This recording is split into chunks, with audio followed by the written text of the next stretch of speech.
Okay, so we're just going to be chatting with the 1-3 on the Cross of Laws, Oscar.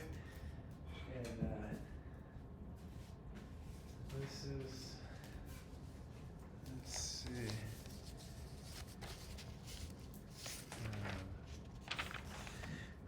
1-3 on the Cross of Laws. And I was just kind of talking about that. That's why we got on the topic to record, is that the Cross of Laws is an incarnation cross that has a channel in it. You know, not all of them do. It's basically it has this 360, this channel from the root to the sacral right here. And that's a really interesting one. It's really melancholic and moody and intense, but it's like moods that aren't in the solar plexus. They're not, like, it's different than, oh shoot, now that we're recording, we can't just use people's names. Yeah. What's it called? The Holy Cross of what? No, Right angles? no Holy Cross. No Holy Cross. It's not a Holy Cross, it's an incarnation cross. There's nothing holy about Cross it. of right angles. No, it's the right angle cross of laws. Jesus right here. Christ. Okay, here we go. It's this one. But I was just lamenting the fact that we can't use the names of our friends, you know, because now we're on video. I'll know who you're talking about. Yeah, so our manifestor friend who has defined solar plexus, is so, I mean, there's literally a point in the last week where Oscar and I were running away from the divine solar plexus. And Oscar said, I hope they don't see us running away. Because there was so much an emotional wave. Don't worry, my audience knows what emotional wave is, and they know all the language. They know all the lingo. Wow, the light is really not very good because it's doing that. Can we balance this computer a little more? Oh yeah. Looks a little skewy. I mean, that's, you know, cool camera angle, right? Cool angle, yeah. That was. You put it right there. Yeah, there we go. Look at that. Put this light on at all? I don't know. The fire's kind of nice. Yeah, okay. This fuel might burn out pretty fast. I'm just gonna put the big logs on. Yeah, do it. I guess this is like that. Do it. Just Here's another one. start a big fire already.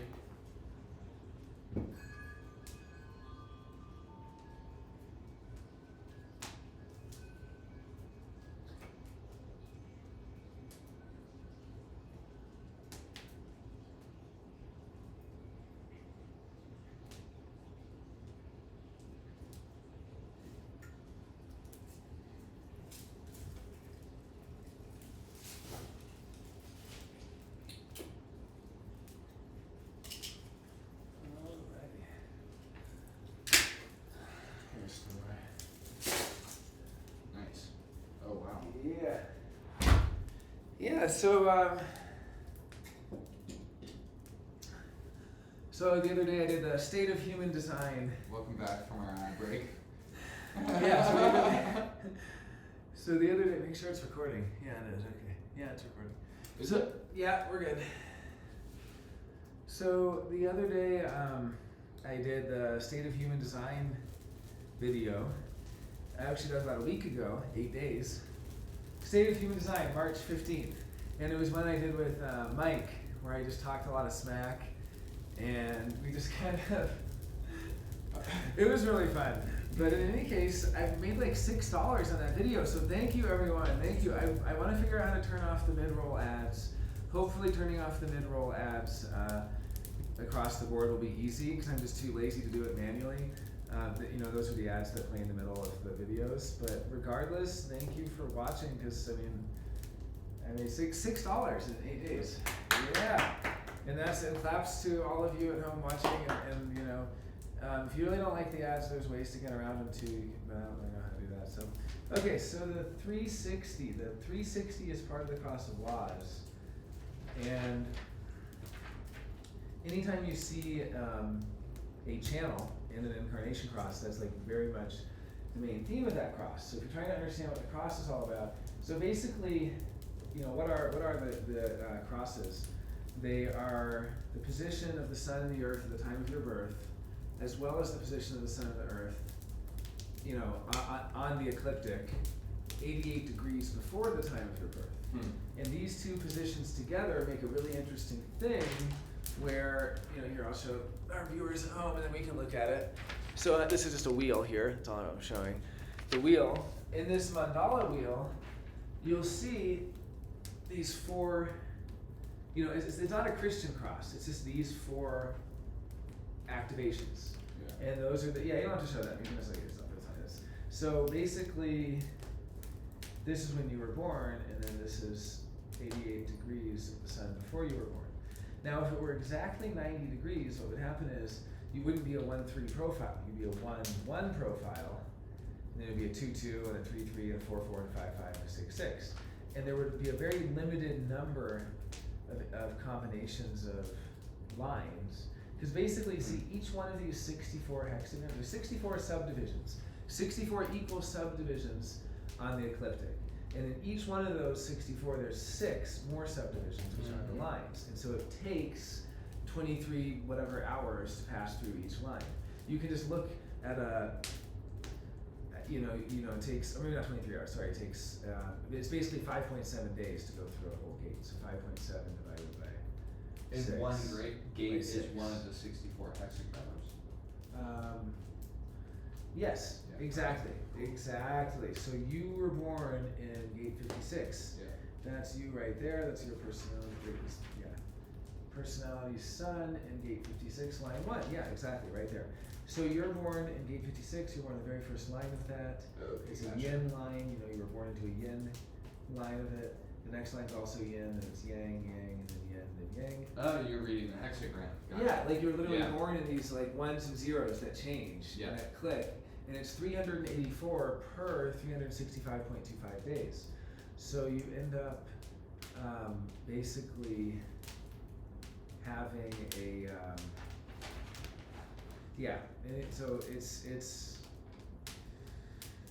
it ends up being not quite a day per line. It ends up being a little off.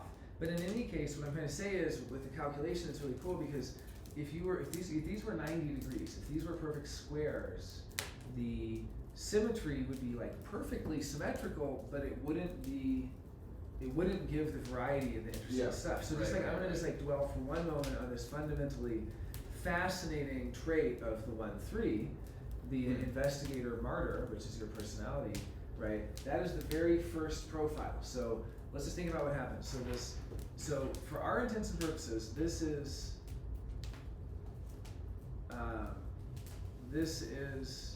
the ecliptic, and this is the sun moving along the ecliptic. Now, obviously, the moon is not really moving, but as a positional system, it is. Yeah. So in this positional, and that's true. That's just scientific. I mean, there's nothing. Really, it's just in relation to me, the sun is moving. Well, and yeah, it's moving along the ecliptic, so it's just one way of looking at it, but it's no less accurate because it's the seasonal way of looking at it, where you basically say, this is the seasons, and then you just look at where the sun is in the seasons, basically along this very narrow band that extends from the Earth's equator out into the celestial, equator. And that's why certain planets give the illusion of going backwards, like Mercury looks like it's going retrograde. Mercury's not going backwards, it gives the illusion because it's being projected onto the ecliptic, which is known as the celestial equator. And so then when it kind of is offset from the ecliptic, you can see how it looks like it speeds up and slows down, and right when it's going around the turn, it appears to move backwards for periods of time. Basically, all these illusions of the planets speeding up and slowing down and move, you know what I mean? Because if you study how the planets move along the ring, that's what you'll find. You'll find that they sometimes appear to move backwards and forwards, and they move like this. And it's all because this is a slice that extends out from Earth's equator, and obviously the other slices are roughly the same, but they're all a little bit off. And some of them are way off, like the really distant objects, The Cooper Bell are like that. That's why they were so hard to detect, because they're so off axis Right. from the perpendicular. They're orthogonal would be the word. So basically, I guess what I'm going to say though is that, when you're looking at this wheel, you can see how you're born to the first line of it, first line of gate 56, and that also gives you a first line earth activation at gate 60. And so these are the ones we were reading the other day, but in any case, which is directly opposite? Yeah, exactly. These are 180 degrees opposite. They're both first lines, and then the second lines are directly opposite, the third lines are exactly opposite, fourth, fifth, sixth. Now what's interesting is if it was a 90-degree angle, instead of being 88 and 92, right? See what I mean? It's like 88 and a 92 degree. Basically, because this is 88 degrees, this is the second calculation that's taken. So human design takes two calculations, but I just want to kind of show how beautiful this is, and then we'll move on to less technical subjects. In any case, if this was 90 degrees, it would be first line of gate 56, first line of gate 3, first line of gate 50, first line of gate 60. They would all be first lines. And they would move in lockstep. Click. They would all be second lines. Move in lockstep. Click. All be third. And what this is showing you, see, this is your conscious here. This 5660 is your conscious. This is your unconscious. It's really showing that the Phoenicians were right. We really do have two souls. And this is what Nietzsche intimated, and this is what Freud discovered, and this is what Jung furthered, in this understanding that the unconscious is literally has just as much personality as you, and is a second personality. It's like the writer who, I forget who it was, if it was Tom Wolfe or someone, when asked about writing, said you just show up and write every day. But really there's two people that need to show up, and you're only responsible for one of them. And it's like, I show up every day, the other guy's a slouch. Right. And like you really, so literally this is the other guy. Your other guy is the 3 and the 50 there. So the 3 and the 50, and then the 56 and the 60 are your conscious. It's an 88 degree. Yes, this is an 88 degree angle, which makes that a 92 degrees. It makes, you know what I mean? But in any case, it's an 88 degree, and this is part of the mathematics behind human design, what makes it so fascinating. And let's ignore the other interesting aspects of it for now, and just talk about what it means that if you were born just a couple hours earlier, the sun, or maybe up to 22 hours earlier, 21 hours, 20, or I guess it is 23, maybe it is 23 hours, but if you were born the previous day or some number of hours earlier, I'm not sure exactly where the first line you were born, because the first line lasts for quite a while, almost a day, right? There's 384 lines, 365 days, so it's almost a day. But in any case, if you were born in the previous line, the sixth line of gate 62, but that's how it goes, just 1, 2, 3, 4, 5, 6 of 62, right. Then 1, 2, 3, 4, 5, 6 of 56, then 1, 2, 3, 4, 5, 6 of 31. So if you were born just in the previous one, what would happen is you would basically still have that third line, and that would be the very, very end of gate 62. And so when you're born, 3-6. you would be a 6-3. Yeah, you would be a 6-3. And then right when it clicks over, like you were born at the very beginning of gate 50, you were born at the first process of gate 56. And what happens is the beginning of gate 56 starts in the first line, it stays in the third line here. And so it goes first line, and then it goes to the 1, and then it moves into the fourth line here.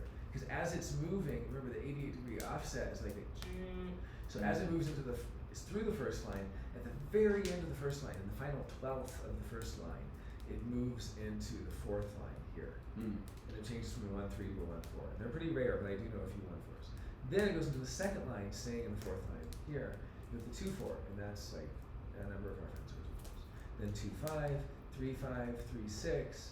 Then it does the 4-6, and that's the final one in gate 3. It's still staying in gate 56 here. It's the fourth line, gate 56. Then it goes to the 4-1 in gate 27, the first line in gate 27.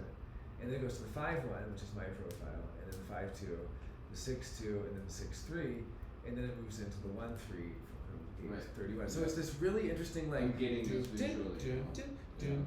and it's a ratchet, and what's so interesting about it is when you look at what So it kind of does alternate between 90 and 88 degrees though. Right, because it kind of falls into that, or it falls into that kind of ratcheting thing. Yeah. I guess it's never quite, so if it were 90, it would be 1-1 profile, because that would be exactly, I've done the math on it, looked at it, and just intuitively it makes sense. Also, it would just be the 1-1. But what it's like is that it's similar. It's not that it's falling into the 90. It's that it is the interplay between. It's interplay between a harmonic. It's almost like, yeah, it is kind of falling into larger categories. It's a smaller division that kind of falls into a larger category. So it does this interesting ratcheting as it kind of skips over it. It's really two different things passing over each other. It's the 88-degree calculation passing over the 384 different lines, which can be grouped into 64 So there's a hexagrams. bunch of different variations. Yeah, it's so cool. Well, there's 12 different profiles. And what it ends up doing though is that I want to get to the deep philosophy part of it. Yeah, let's put some of this on as we're outside. So what's interesting is, say that the first one was a 1-1. Well, that would mean a fundamental compatibility between the personality and the unconscious, and basically there would be no dynamism to the person. There would be no dynamism in us if we had this 90-degree calculation, this 1-1 profile, right? You would just be the investigator. You would no longer be the investigator martyr, which is what you are as a 1-3. Now, let's look at the 1-3, what it is with this 88 degrees. It's so interesting because the 1-3 is really like order and chaos in one. You're consciously having order, right? You kind of consciously want stability and this fundamental safety and so on, but then unconsciously you're willing to burn it all down and start over from scratch and throw it away and begin again. You know, it's like you're in Minecraft and you're building, and that's the very first line. You're building your foundation, you're building your safety, you're building your survival, and then finally you get to the point where you just want to throw it all away and start over with something else. And that's the third line, and continually throwing it away. And having those Jerry Maguire moments of being the one to martyr yourself. The third line martyrs themselves. You know, they're the ones who get the side effects of the new medicines and stuff. They're the ones who are going to experiment and trial and error and all. But it's so interesting that we see that this is the first profile, like this is the foundation. Like if you were to say, like if humans started somewhere, they didn't start with 1-1. They started with 1, but the unconscious is already, first of all, another interesting point, the unconscious is already, in this case, 2 steps ahead of you. Your unconscious is already in the third line process, which is a more advanced process, more aware of other people, more interactive, and so on. It was so funny, right? The first line is like so much here to become an authority, to become an expert, to learn something so deeply, to become so strong in the foundation. But yeah, but this is like so funny that as the fundamental, the first profile, it's almost like if you just look at it from the cosmic perspective of life, like, and also just what a Chinese thing too, that the fundamental profile would be the combination of order and chaos, not just order or something, right? Like it already contains within it tension and conflict and dynamism that propels the whole process forward. Otherwise, why would there be a 1-4 and a 2-4 and a 2-5 and a 3-5? Why would the story go on to the other profiles if it could just end there? But it can't. There's a fundamental conflict in the 1-3. And so that's really cool too, to see that 88-degree calculation, just to see how it works, how there really is and acknowledging that your need for both. Like the third line needs to make and break bonds. That includes with loved ones, that includes with jobs, that includes with school, that includes with friends. You need to take a break and then reinvent and reestablish the friendship or the relationship or whatever it is with new, but within new boundaries. So I have had, like, I always tell third lines they get to have 1,000 first dates, but I've had third line friends, you know, where I continually reinvent what that friendship is. Is it business partners? Is it, you know, a good example is one of my oldest third line friends who we've been business partners and had all sorts of different experiences. Last time he came through New Mexico, we went rock climbing.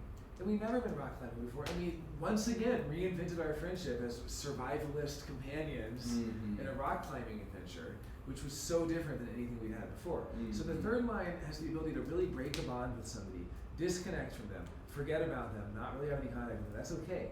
Like when you're off in New York, whatever, we talk every now and then, we reconnect for a minute, but you don't really need to, because that's what the third line does. It connects and then it breaks the bond. And then when it remakes the bond, it's different. It's a new bond. You're different people. You get to meet each other as different people. So I just love that there's like this beautiful, like fundamental humanity built into the investigator who out of fear becomes intelligent by building a foundation of expertise, and through really the core wisdom of survival is the union of the weak and the strong. So the first line is so much about, like, oftentimes we'll bond with people. Yeah, you can bond with people who are very physically different stature than you, because there's even a fundamental law in that, that even you're not just going to hang out with other strong people or, whatever, in that way. But similarly, you can be very weak in certain ways. Like that game Streets of Rogue we've been playing, where you build your team based on meeting each other's weaknesses. That is, if you want to survive, that is the fundamental law of survival. And like, here it is in the design chart, where you see it on 3. So okay, but about the cross of laws, the funniest thing that Ross says about the cross of laws people, and by the way, David Lynch is a cross of laws. So cross of laws has the 360. I know all about this channel because it's a very melancholic channel, and it's very like creative, moody, and very interesting, very mutative in the sense that it can be all about undergoing changes and regrowth, and so on. But the reason it's called the cross of laws, it's so funny what Ross says. He says, these are the people that laws are made for. Meaning, there was no law, and then they came along and did something, and someone goes, you can't do that. And they go, no one told me I couldn't do that. And then it's sort of like, fuck, now we gotta make a law just so people won't do this. Like, you're the one who like does something that like nobody thought of because it's so far, like, everyone just assumed you don't do that. Like, think about David Lynch and his films. Not that there was a law you can't do it, but it's like breaking laws that don't exist yet. So then you look back and they're like, well, yeah, he was breaking the law, but I guess nobody said it was a law back then. In fact, we made it a law because of that jerk. Right. Because he kept doing that, we had to make a rule. Like, you're the one who gets like all the free, not joking. I do that. All the free fixings at the restaurant, and then they finally go, 3 extra fixings, please. Sure. It's because across the law has figured out how to like bend the system. But it's not really systems oriented. It's more like mutant. It's more like freakish. Like, you're not really part of the system. You might even, in that melancholy, you may feel like a total outsider and free and different. The main thing that human design says about melancholy, and that's what I was saying earlier too, about how it's so different than the solar plexus. Melancholy is so different than the solar plexus wave and all that. Melancholy is just a signal that you need to be alone, really, and do creative things, even washing the dishes, which can be creative, or cleaning, or going for a walk and looking at bugs, or making a little sand drawing that blows away in the wind, or whatever. I mean, it doesn't have to be. It could also be songwriting or something else, but it could be any creative thing. It's a signal in your body's chemistry. It's a hormonal signal of chemistry. It's time to be alone. I'm not in the mood. And it's okay to be not in the mood. People just need to respect that. When you're not in the mood, you're not in the mood. We know some other 360s, and they're pretty moody. And when they're not in the mood, that's fine. I was surprised you have it, because I don't see you as a very moody person at all. But you do, unless we have a significantly wrong birth time for you. No, I think we got it exact, actually. Yeah, I think we did too. So yeah, I mean, I think it could also be, it can just be that it can lock into a certain mood for a while, and it can be in a certain mood. But it's just realizing that it's okay if you ever get in a mood to be antisocial, and also the biggest thing that we always tell everyone who has any individual circuitry is to just not ever try to explain it or give reasons for it, because that's the real difficulty. See, the moodiness is going to be there, and the moodiness is a signal you're going to be alone. And if people ask you at that point in time and you sacredly respond, they're like, hey, do you want to be alone? You'll be like, uh-huh. Like, you will. Like, you can trust yourself to do that because the sacral knows when you need to be alone, and it knows when the hormonal chemistry is like, I need to fucking be alone right now. And there's nothing about it beyond that. It's literally, that's where it ends. And the second that somebody's like, does this mean you don't love me? Is this because of your parents? Is this because of whatever the fucking reason is why we have depression?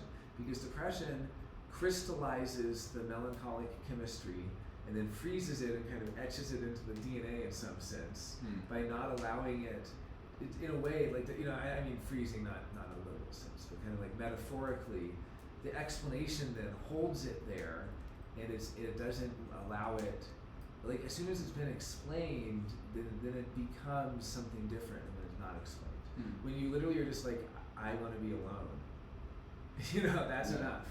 And then you're alone, and then nothing bad happens. And like, so many fights happen because the person, like, other person thinks it means something, or you try to explain it yourself, and try to give a reason for it and go, I think I'm just dehydrated, I think I'm just going to go out lately, I think I'm just busy lately, I think I'm just that, I think I'm just, you don't have to be anything. It's totally fine to just not want to hang out. Like, it's completely fine to say, I want to be alone. And that's literally what the melancholic is telling you is, it's okay to be alone. It's very empowering. Is it almost saying like, don't search for justifications? Because is that what you're saying with the etching in of the... Well, yeah, as soon as you get a justification, you say it's because my parents... crystallizing it. Then and it turns into depression, and depression is very different from melancholy. Melancholy can actually be something that you can savor, it can be intoxicating, it can be... It's really, like, melancholy, it can be really bad, but it doesn't have to be this horror. Yeah. One-off experience in a lot of ways. Yeah, and it's a completely singular kind of thing. Just deal with it in that moment. Yeah, you just experience it and you be alone, and then through doing something creative, or for me, what I notice is literally watching bugs, stuff like that, like looking at birds, being out in nature, being out around like stupid nature. Like melancholy doesn't want to be around intelligence. It like doesn't. It's lost its appetite for like the human face. You know what I mean? It's lost its appetite for the human thing, and it just needs to fucking be alone and be one with the moss. Like, that's what melancholy is calling for. That's funny. So okay, so the 360, but then you also have this tribal 5027, and then the thing is, the two most powerful sets of channels are the 3 format channels and the 2 defense channels. And you have 1 defense channel and 1 format channel. And so you actually have 2 extremely powerful channels in the sense that they can dominate. Like, the mood can dominate a room, but also, I think I know why I didn't detect your 360. Because people like L, our friend who's very moody, has the 360 also, but doesn't have this other very strong channel that actually dominates so much. It's interesting for me to see because I don't have a lot of case studies of people that have both channels, right? And to be able to like see that the channel of preservation, the 5027, the splenic tribal channel that's all about caring, extremely caring. It's like, oh my God, you would never get rings on tables, or you would never, you know what I mean? Because you care so much. Like, you really do. Like, and by the way, any mistake from the third line has nothing to do around caring, because it's like you're not making mistakes in caring. You know what I mean? That's what I'm trying to say. Like, you know, like you do care. We've been over this. No, the channel of preservation. It's not because you don't care. That's what I'm trying to say. Like, you literally care. Like, I would trust you to house sit anytime. These people are great ultimate house sitters. You get your 5027s to house sit for you because you can trust them to preserve things. You know why? They're really the only ones who are really trustworthy for raising children. I have gate 50, so I only have half of this. So I'm only really trustworthy raising children if I have a 27 with me, because they are the ones with the sacral energy for it. I have the splenic knowledge of knowing what's good child rearing, same as you. But you have the knowledge combined with the energy. In fact, there's a really funny way you can think about it, that in our evolutionary makeup, just how our design is, there's the 2 channels of the defense circuit. And the defense circuit is there in order to keep us alive as a species. And if you think about the 2 things that we really need for that, they're kind of the mother and the father. And really, it's the sort of mothering function to raise the children. That's the fundamental nurturing. So this is a mothering gate then? Yeah, you have the gate, the mothering channel, the end gate I guess would be 50, but the channel would be 5027, where it's like caring and nurturing and child rearing, because some animals can survive if they're raised for a day or 2 or just immediately, but human children need to wait a full quarter of a Saturn cycle, which is 7 years, to be able to survive on their own. You know, you can't have 5-year-olds surviving on their own. But a 7-year-old will, you know, not that they should. But in any case, should we get some more wood? Yeah, there's a little bit outside. Let's take a look. How we gonna let off?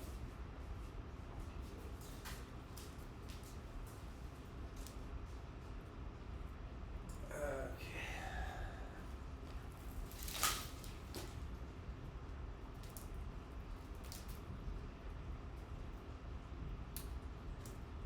So while Oscar's gone, I can do a little more state of human design. Not much in the past week. I kind of checked out from the human design conversations, but I did hang out with a friend for a week who is an editor for a very, very famous astrologer, and so that was really cool.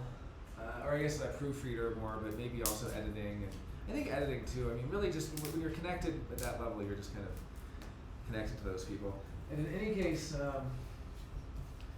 it allowed me to spend a lot of time observing a manifestor aura up close, so I learned a lot about that, and also defined solar plexus, 1222, and that individual manifestor aura.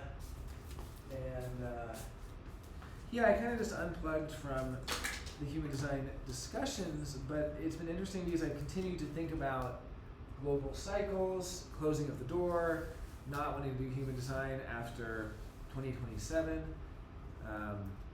stuff like that. It's really interesting, kind of.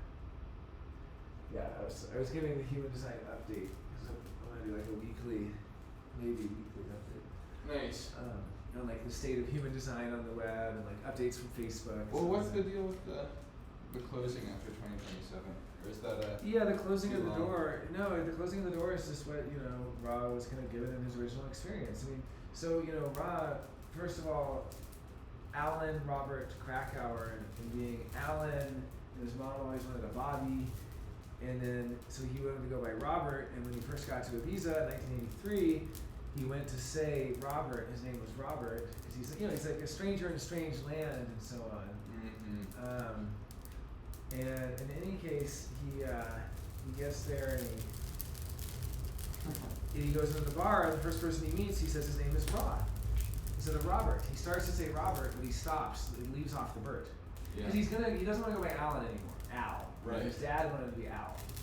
And he wants to go by Robert, but he's like, okay, my name's Ra. Well, that stuck, and he was delighted by it. It was silly and fun and playful or whatever. So, it stuck. So then he didn't have the Uru Hu until much later. The Uru Hu came from the voice. The Uru was the name of this other personality crystal or kind of ghost that basically entered into him during the experience. And so Uru is not even him. Uru is just like somebody else, really. Like he's Ra, and then Uru is like the co-writer, I guess you could say, like in a jokey way. Of this ghost entity, which has its own whole crazy story and mythos behind it. And then Hu, Hu, is just a title, and the title means the door closer. The one, and then he was born on the cross of the Clarion, the incarnation cross of the Clarion. Which, by the way, these names are all from Ra's poetic mind. He divided his materials into the white materials, the gray, and the black materials.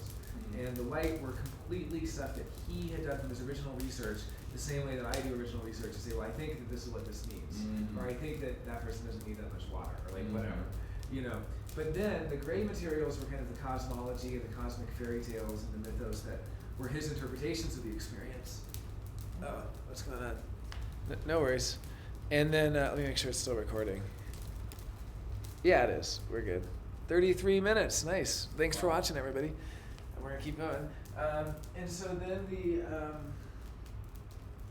make sure that it's still recording. What was I saying? So just basically and then the black book is really where he laid out the human design system, which is really the hexagram order. And the hexagram order is really incredible. It's something that you could, I guess, recreate yourself, but it's just so beautiful that I just don't believe it. What's that sound? Maybe a door opening. Huh. Maybe there's somebody here. I wonder. Or it could be the window in the kitchen. Yeah, it's so windy and cold and stuff.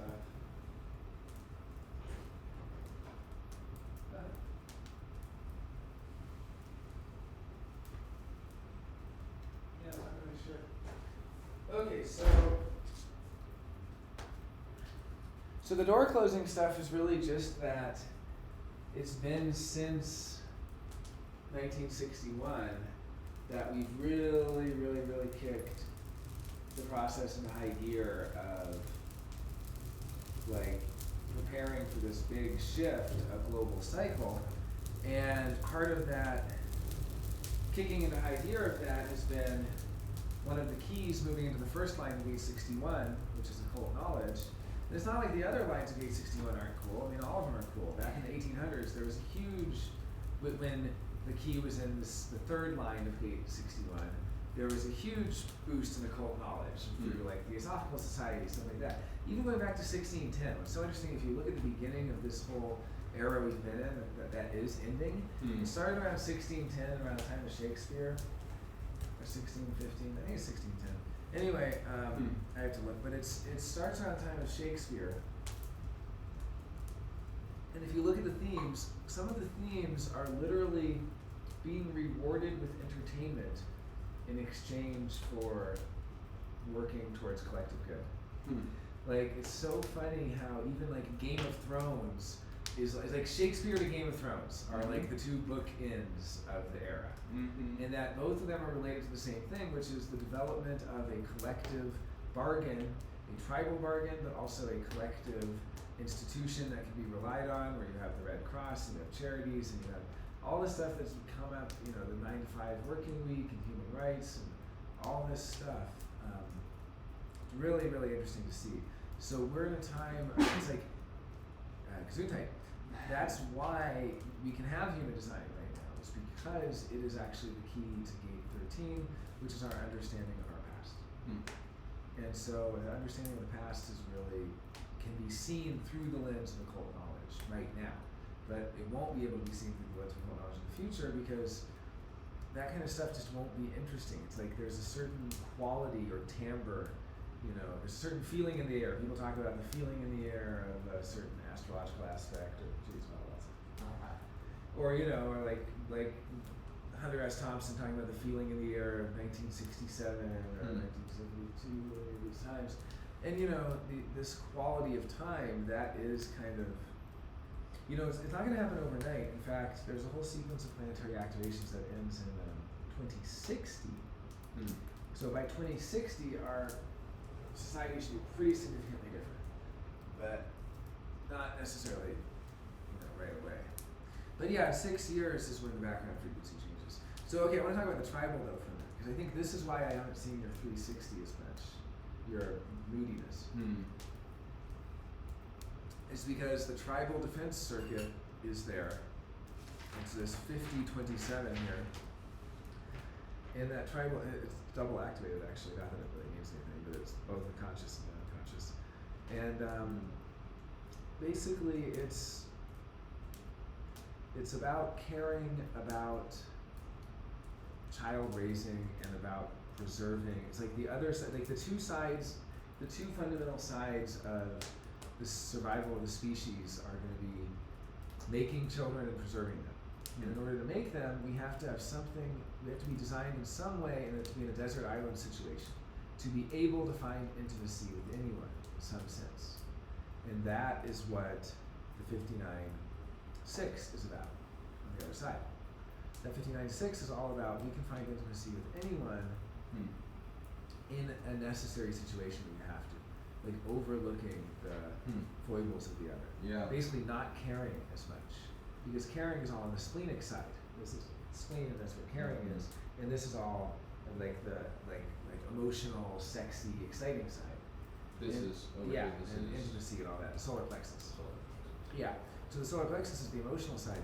So like having the spleen defined, you're a very caring person, but you're not designed to necessarily have to, although you might think you do, to have to give others emotionally satisfying experiences or emotionally. But I mean, you can.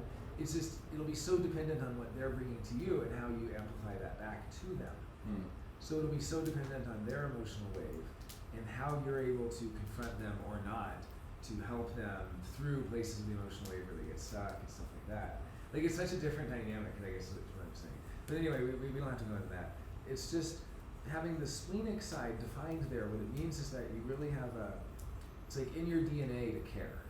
You just would naturally care. If like a kid was hungry, you naturally care. You see that kid hungry, you're gonna give that kid some food. You know, whereas other people might not even notice. Now on the other side, there's people who have the 59.6, and those people are able to make children and also able to make intimacy and to diffuse tension and to essentially break through people's barriers to intimacy and break down the walls to intimacy. And to do that, they have to not care too much. You have to blur your eyes a little bit. because if you're out and it's 2 a.m. and you're a little bit drunk and whatever, you know, 59.6. Now, of course, you're supposed to wait for clarity. You're supposed to just go home. But do people do that? No, because they're not self. They're making all these impulsive decisions. So many 59.6s really like somebody. That other person usually has a bunch of barriers and usually doesn't have one-night stands. And they do with the 59.6. The 59.6, you know, in a way, I want to put out a warning, a consent warning. 59.6s need to ask for consent and then leave the aura of the other person and let the other person be in their own aura for an extended period of time before they can actually get the consent. Because the 59.6 can really, really, really override the intimacy barriers that people have. That's wild. For good and bad. And it's great to do that if the person really has a sacral response to consent and says, hey, do you want me to override your barriers? Please do it, because I know I want to have these barriers broken down. But it's something else if they're doing it without being invited, and then saying, well, you agreed to it. Well, yes, with words, but there's an energetic agreement that cannot be there when the 59.6 is doing. I mean, it's the hustler. It can make people be intimate with them that then later regret it because it was on a high emotional wave, especially emotionally undefined. Dang, yeah. Okay. It's all those pine needles. Yeah, that's my needles are going up. Okay, wow, it's not supposed to burn too hot. Maybe we should be careful because if it burns too hot, it'll be a problem. But, you know, no, it's okay. It's short term. Short term. It's not like we can maybe break it up. It's okay, whatever. Or we put something on it that smothers a little bit. Not behind it needs like a soggy wood now or something like that. Yeah, it's been burning that really quickly because they're pine needles. But sorry about that. No, it's fine. It's cool. It's great. I love it. So anyway, it's so funny to try to imagine. I think it was Rob was talking about this, and I always like to go back to it. Is try to imagine the 59.6 is reversed with yours. So like yours is the child-rearing one, which is all about caring. When you're raising kids, you spend 18 years caring about what they eat, what they watch, what they wear, who they hang out with, what time they go to bed, what time they wake up, what they read, what they do, what the police, what they play. You literally can make a list of like 800,000 things that you care about. But the person you have the kid with, the person you're intimate with, we are designed to either be open, like you are, to being swept off your feet through the impulsivity of someone with a 59.6 who breaks down your barriers to intimacy and gets you to impulsively decide to be intimate with them. Or, on the other hand, people who have that channel, who have a lot of responsibility to really be wise and not rush things and wait for their emotional clarity about when to be intimate. Right? So you see that you're either like me and like you who don't have that channel, so we're completely vulnerable there, so we can just be swept off our feet and suddenly have a kid and not even know how we had the kid because we impulsively made a decision without, you know what I mean, without waiting for emotional clarity because we don't even know to wait for emotional clarity. We don't have emotional definition because we're so vulnerable there. You're talking about the 59.6. Yeah, exactly. Or people out there who have that, who are so responsible for that, and who really set the boundaries with others, big time. But in any case, I love thinking about how different that is, and then how you care about everything to raise the kid, but then we're designed kind of in our genetics to be in that desert island situation and to be like, yeah, okay, why not? Like we're literally designed to have like an eventual, okay, why not? I'll be intimate with this person, based on the even if you don't have it. 27? Yeah, because I'm talking about this one, 59.6. But I'm saying even though you don't have it, like it's not activated for you, but you still have the receptors for that. You're still like ready for that situation. Like humans are still designed that way. Like half of us is designed to care, and the other half is designed not to care. And so I love to try to reverse it and try to imagine what it would be like if you spent 18 years vetting your potential partner before being intimate with them. And you're like, I'm not gonna have sex with you until we spend 18 years together, caring about every last thing about your life. Which is what we do with the kids, right? It's such a funny reversal. And then you think with kids, you have to care. You have to care. So it's like, but caring is different than sexuality. 59.6 is a sexuality channel. Caring is a 50-27 channel. Caring is dry. Caring is logical. Caring is, connected to our survival. And tribal caring is ultimately caring about support and supporting people that need you and needing people and being needed. And what it really makes you having that tribal defense circuit channel, which is like one of the two strongest tribal channels there is, that dominates the whole atmosphere. Like we should all care when we're around somebody who cares. It's like mom's in the room, like everyone make sure you care kind of attitude, right? And so you're right, and it's such a funny thing. And so when you see that how the tribal is, and the tribal is so no matter what. It's literally like friends no matter what, like loyal no matter what. Like you can do whatever and then go to jail. It's like you're still part of the tribe. You're still part of it. It's like that bond that goes deeper than anything. Not that you do that with everybody, but the people that you really care about, like a parent-child relationship. Doesn't matter what your kid does. Your kid can be the worst little shitbag devil in the world. You're gonna be caring about that person no matter what, because it's in your bones to care about them. It's so funny, right? I know someone else who has the other half of it, 59.6. And, from his friends.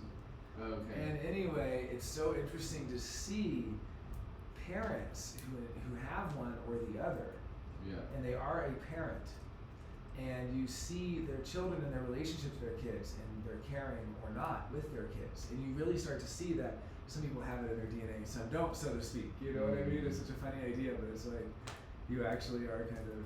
So I think that 59.6, sorry, the 50.27, the splenic one, that's really why I don't see the 360 as much. It's hard to see the moodiness or that side of you or that part of you, which is usually a very dominant factor for people who have that, because it's a very powerful channel. It's what we call the format channel. So it's the source of all of that melancholy, basically, in the whole chart. It's the melancholic fuel to mutate. Yeah. And having that also, so it really makes you both a tribal person and a melancholic person, and then you also have a totally collective side. So you're very multifaceted. You have a collective side with this, 1156, which is the great storyteller who has great experiences and stimulating ideas, and so it shows that you're able to connect to strangers. You're able to have those deep, like you bring these things to the table. Now, someone like me, I don't have any tribal channels. It does not mean, however, that I don't have a tribal friendship with you, a mutual support, because you condition that into me. In fact, it's the only time in my life I ever actually get to experience that. So it's really interesting. People sometimes will say, well, hey, I don't have tribals, does that mean I don't get to have that? No, you get to have it with your tribal friends. There's not like some sort of segregationist thing that says, oh, you're tribal, I'm collective, we can't be friends, you're trying to make me tribal, and I'm not like that. No, it's like I actually get to know what it means to be supportive and to be supported. I get to learn what it means to have my needs met and to meet other people's needs and to like understand each other's needs and work together for like all of our needs being met because we all support each other. Like that is the tribal stuff. That is like the fundamental tribal mission. Right. And so I get to kind of learn all about that with you. I do not learn all about that with my friends who aren't tribal. If they're completely collective like me, I don't get to learn about that at all with them. And the same with the individual I get to learn about from you too, because I don't have any individual circuitry. So individual is really foreign to me. I'm a very collective person. And like I don't really get moody on my own. You might have seen me in moods, but a lot of times when I get frazzled or just burned out from amplifying other people's energy too much. Right. But when I'm by myself, I don't really have this moody, melancholic, brooding thing. Right. Yeah, let's do it. Let's do it. Just one big branch at a time. Bees really go up. Yeah, it's pretty cool. I can bring more in from the side too. So I guess the other thing was just thinking about individual circuitry. It's so interesting knowing you have that. And your split definition with wide split, so it might be difficult to really fully digest all of the information until that split is bridged. Like for instance, I do not bridge your split. You actually have a lot of you have very specific ways that your split can be bridged. There's not a lot of them, it's a wide split. So what a wide split means is that you have two. You're looking at all these gates that aren't fully connected. I'm looking at the two different colored areas, like this area of the throat and the ajna, and this other area of the sacral, the root, and the spleen. And so having this wide split, and so having this wide split here, I'll show again for the people at home. Here's one part of the split, the throat and the ajna, and then there's the other part of the split. So having that wide split is also interesting because it would mean like I can be telling you all this information, and then we can hang out, play video games and whatever, and then tomorrow, like you just kind of, this information comes in and kind of builds up, whatever, or even reaches the capacity, reaches saturation. And then tomorrow you go to a cafe, since there is some indoor and outdoor dining now here, and you actually sit in the aura of somebody nearby you, and if you're lucky, they will have either defined solar plexus with gate 35, or they'll have gate 12. They'll have some combination of gates which will connect, like a jigsaw, it'll connect these different ones, and then you'll suddenly have all these epiphanies, and the epiphanies will be like, oh my God, I didn't even realize that, or like now it makes perfect sense, or now I understand it. It's like the information accumulates in the two different areas, and then it's able to kind of merge. What's really funny is if you have a split in your relationship with your partner, because we put yours together, sometimes there's still a split. Like you and I have a split in ours. That actually means that we can't really process stuff between us until we're around other people. So if I did something that really piss you off, or you did something that really hurt my feelings, something like that, we would basically keep hanging out, and it would kind of be waiting in limbo, and we would not really ever be able to process it. And it's nicknamed, when you have this configuration, it's nicknamed fighting in public, because as soon as we're in a crowded aura situation with a bunch of auras, we would immediately have or like when I felt bad, I only really felt bad about bringing up the car thing, old history between us, that I felt bad about it, but I didn't feel bad after when I brought it up. I felt bad like a couple hours later when we were in the aura of other people that allowed like the digestion of the information to move in some way, maybe with you, because there were things that built up in the ajna head or whatever that I didn't really realize until they connected to the things that built up in the solar plexus and the emotional side, because we activate each other's solar plexus, or I guess that's part of the same system actually, the ajna head solar plexus system. So you and I activate each other's solar plexus, which is actually a very emotional connection. So even though we're unemotional people, we can kind of go deep diving in the emotional depths with each other, which I think we do a lot, just as friends going into that. And I can see that in the chart because that's the gate 22. I have gate 12. So. Right. Well, I don't want to keep this thing going for so long. The thing the state of human design. I wanted to do more. I want to do another state of human design soon because I just need to know what's going on the internet. But I like just doing like the state of human design in the world. And just kind of like reporting that more human design people are moving to Santa Fe, for instance. Oh, I met Stephanie Clifton at Iconic Coffee. So shout out to Stephanie. Those who are on the Facebook human design groups will know her from there. There's some sound, weird sound. Yeah, it's a door opening. It's some window or door. There's a window open and it's making the door. Yeah, I think it's the kitchen. I have WD-40, But anyway, so shout out to Stephanie Clifton. She's awesome. Meeting people in aura is so great, even during COVID. Be careful and all, but you gotta just to feel the aura contact. I mean, you could be in a bodysuit condom for all I care, but the aura contact of being next to a person, you don't even need to, you know what I mean? Like we could have we could be in our own little zones. So that was really cool. So and I also shout out to Teo Montoya, the human design. So Teo is a human design analyst and practitioner. Shout out to all the Instagram human design people like Sam Zagar and I didn't prepare to do it, but I need to give shout outs to people more. I forget to do this. I'll do it I hope to do it in the next one. I just don't, I don't have that. I'm also kind of dehydrated. I've been realizing, okay, so here's a few things I've been thinking of. Here's like random thoughts and we'll finish up. The random thoughts recently have been about, after Cohen Hillowart talked about the third color, determination, thirst folks, and saying how if you have hot thirst or cold thirst as your dietary regimen, you really need to drink lots of water, and that if you have direct or indirect light as your determination, like you're a nighttime or daytime eater, you maybe don't need as much water because specifically it links to memories, and some people are better equipped to handle the rush of memories. And I've been thinking a lot about that, and even before that I would always think of the feng shui idea that water is actually the fuel of life, and that before you undertake any project or anything that you need energy for, drink a glass of water. That actually gives you the energy to do it. When you're done with it, if you need to do something else, drink another glass of water.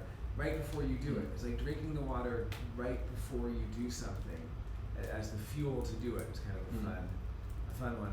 I also thought about my friend who said, Jonah, you can't just chug water after 3 hours. You need to sip water throughout the day because the rate of water intake is just as important as the amount. And it's also interesting for me to think about that and to think about dehydration at those levels, and also just to realize that everyone has different hydration levels that they need. And yeah, if you're third color determination, maybe you don't need to have a lot of water. So that's been really interesting. I'm trying to think of the other kind of realizations. I've been thinking a lot about manifestors lately. I had a manifestor staying here for the past 6 days or however long it's been.